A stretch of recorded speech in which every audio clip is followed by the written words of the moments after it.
Good morning, good day mga ka-mechanics. Saan mang sulok ng mundo. Ayan, Land Cruiser yung ating gagawin. Baba natin yung kanyang transmission dahil issue niya is may oil leak sa likod ng makina. Tapos sabay palit na rin yung clutch disc at saka pressure plate. So kung makikita nyo yung kanyang flywheel is sunog din, kaya pinamasin shop din natin yan. Sliding na rin kasi siya, kaya pinalitan na rin natin. So makikita nyo yung oil leak niya. Yan sa crankshaft, rear crankshaft seal. So yan yung tools na ginagamit natin mga boss. So yan, talagang magandang panikwat ng oil seal yan. Walang kahirap-hirap pagtanggal kung makikita nyo. Ganyan lang yung ginawa ko, sinikwat ko lang. Ayan. Napakaganda ng screw na gamit yan. At yun nga, pinalitan natin yung oil seal, tapos nilagyan na natin. So kung makikita nyo, mabilis lang. Tapos yung pantanggal namin dyan ng yan, yung pilot bearing. Maganda yung tools din na yan. Okay. Kung makikita nyo, ayan. Okay.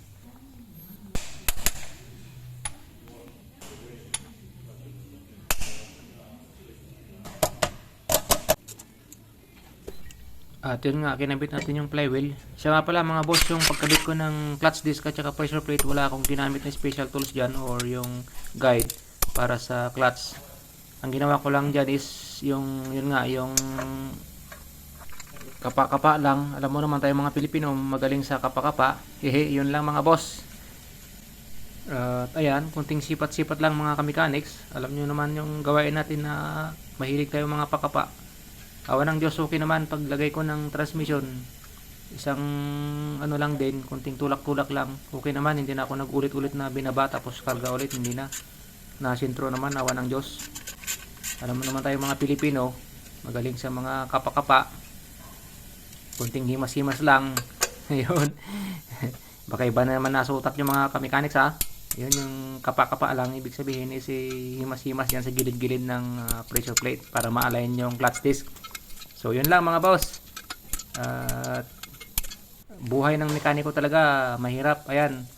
At yun nga, pinalitan ko na rin yung oil seal pala sa input shaft na yan. Pinalitan natin kasi may leaking din yan. Sinabay natin. Kung makikita nyo, ayan yung nasa loob yung sa may input shaft. So pinalitan natin ng oil seal kasi may leaking din.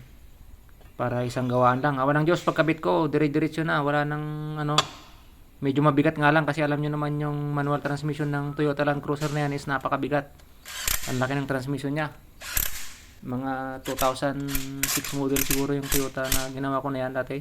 Manual transmission. Ayan, pinalitan na rin ng release bearing para isang gawaan lang. So yun lang mga boss.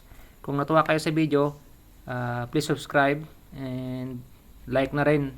Tapos sa YouTube channel natin is mag-subscribe kayo. Ang YouTube channel natin is JK TV at yung ating Facebook page is JR Flores. So yun lang mga ka-mechanics. Salamat and see you again on my next vlog. Bye bye.